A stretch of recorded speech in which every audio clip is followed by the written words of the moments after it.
Adobe Acrobat Studio, so brand new. Show me all the things PDFs can do. Do your work with ease and speed. PDF Spaces is all you need. Do hours of research in an instant with key insights from an AI assistant. Pick a template with a click. Now your prezzo looks super slick. Close that deal? Yeah, you won. Do that, doing that, did that, done. Now you can do that with Acrobat. Now you can do that with the all-new Acrobat. It's time to do your best work with the all-new Adobe Acrobat Studio. This is a real good story about Bronx and his dad, Ryan, real United Airlines customers. We were returning home, and one of the flight attendants asked Bronx if he wanted to see the flight deck and meet Captain Andrew. I got to sit in the driver's seat. I grew up in an aviation family, and seeing Bronx kind of reminded me of myself when I was that age. That's Andrew, a real United pilot. These small interactions can shape a kid's future. It felt like I was the captain. Allowing my son to see the flight deck will stick with us forever. That's how good leads the way. Hi, this is Kanika Gupta, founder and host of That's Total Mom Sense. I'm Stephanie Dua, president and co-founder of HOMER. And this is At Home with HOMER. HOMER is the essential early learning program for kids aged 2 to 8. We have the most comprehensive app available for early learning skills that you can find on iOS or Google Play.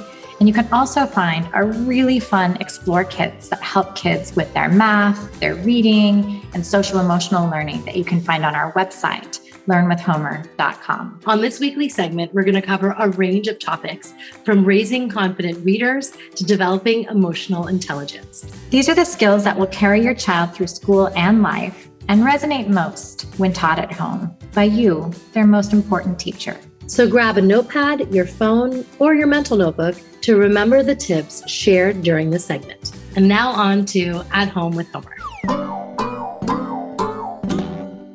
Homer! So this episode is on parent burnout. Parents are juggling more than ever these days. We have such a full plate. And Stephanie, you're the mom of 3 beautiful daughters. And I know it's a whirlwind at home. And you're also the president and co-founder of HOMER. So how do you avoid burnout? It's a great question, Kanika. And I think we all experience it, especially coming out of COVID. I think it's the burnout, it's even more exacerbated. I think of it in the following ways. One is we put so much energy into our children and we have so many demands on us as kind of the job to parent. I think the real question is kind of where do we spend our energy and resources best? Because that's all we have, right? We have energy and we have some resources to put to play. So I like to think about it in the following way. One is, I think it's important to think about it's the special things and not the everything. You don't have to do everything perfectly. Pick a couple of things that matter to you. If you love to cook, let that be your special thing. If you don't love to cook, it's okay to get takeout, or it's okay to have a meal delivery service, or it's okay to just have something super simple like sandwiches or breakfast for dinner. You don't have to have a 5-course meal every night and have that be perfect if that's not your thing. Right. So I think that's a really important mindset shift, which is not everything is critical. And so how do you figure out what is special for you and your family, and then discover ways to kind of get other jobs off your plate, either by doing less or by outsourcing them or finding some kind of creative hack. The second thing is self-care is childcare. And it's an important thing for us to remember. I think many moms put their self-care last. First, I have to take care of my kids. Second, I have my job. Third, I have my family or my house or my pets, or my in-laws or my grandparents.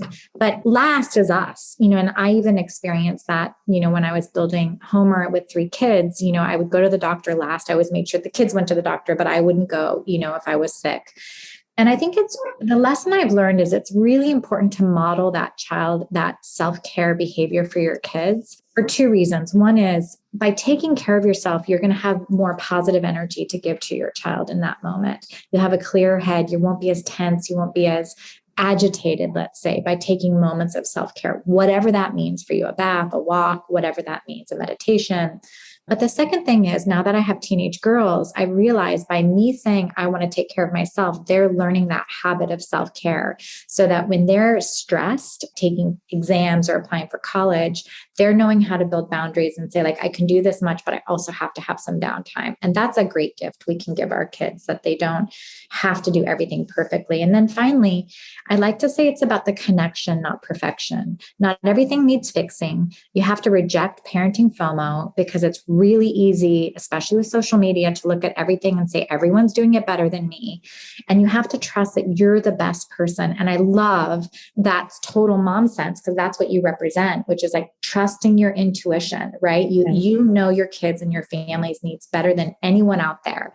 And so trust that intuition. And I think us constantly reminding each other to do that is very important as kind of a mindset mantra. And then the last thing I would say is screen time is a big issue in families, always. Screen time for kids, screen time for parents.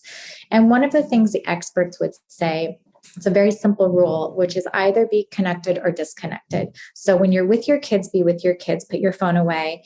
When you need that time, that's okay too. Everyone can have their screen time, but acknowledge that you're not being connected with them in that moment. So I think it's a very simple, practical way of approaching screen time. And there's a lot of great benefits of screen time for everyone, right? So it doesn't have to be this evil piece. You know, we have a lot of great resources and tools to use for our screen time. Absolutely. I mean, Homer being the best one for kids, in my opinion. But yeah, no, I think we do have to lead by example here. I've read many articles on phubbing, and if you look it up in the Urban Dictionary or what have you, it's essentially snubbing somebody with your phone. And parents tend to do that because we turn to our phone for everything. We all love a legendary comeback, and Degree Original Cool Rush is back and better than ever. Cool Rush isn't just a scent, it's a movement, a fan favorite that delivers bold, fresh vibes and all-day sweat protection.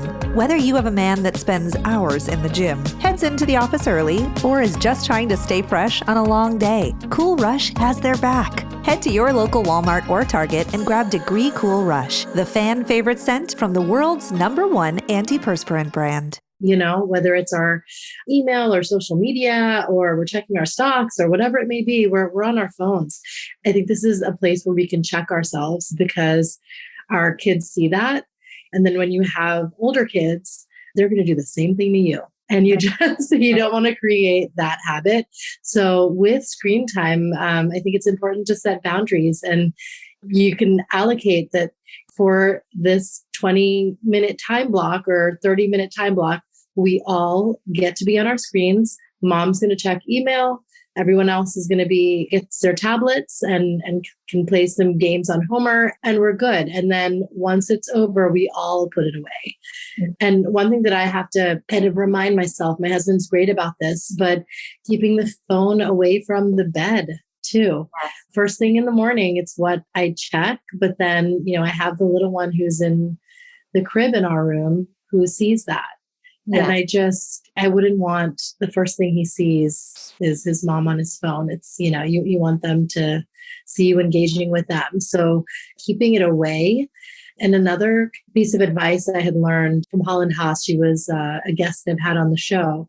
And she talks about being really conscious about screen time. She says, when you have friends over, now that we are opening up and doing that, you can have a drawer where everyone puts their phone in the drawer. We're all going to engage with each other. It's not just something that you have to be mindful about with your kids. But I think that's important too, is like, let's just get back to IRL, and interacting with each other. Kanika, I think that's such a great point. I would add seeing kind of things I did when the kids were very young and now as teenagers. What were some of the bright spots? One of the things we decided to do was no phones at the table, whether we were out to dinner or whether we were eating at home, for everyone, by the way, not just the kids. And we started that habit early on. And even when we were going out to dinner and they were toddlers, if they were making a total mess or they were fussing, we would just kind of get up and leave. And we would say, like, this is not going to work right now, versus giving them the phone. It was the best decision we made, because as teenagers now, even if my husband gets a phone call or I get a phone call, they'll say, like, no phones at the table. It's time for us to have a conversation. And so they're really practicing that belief that it's important to connect at dinner or lunch or whatever that meal is, instead of actually being distracted on the phone. And so what you said is so relevant. We can make these like little short-term decisions for convenience purposes. And again, no one right answer, but it's important to think about, is that the kind of habit I want to build for the future? Because these do end up forming habits. Exactly. And they become whatever your family abides by. Exactly. That's right. That's exactly right. We hope you enjoyed this week's At Home with Homer segment. To download the app, visit learnwithhomer.com/momsense, MOMSENSE, to receive your very own 60-day free trial. Your kids are going to love playing the games, watching the visual stories, and more.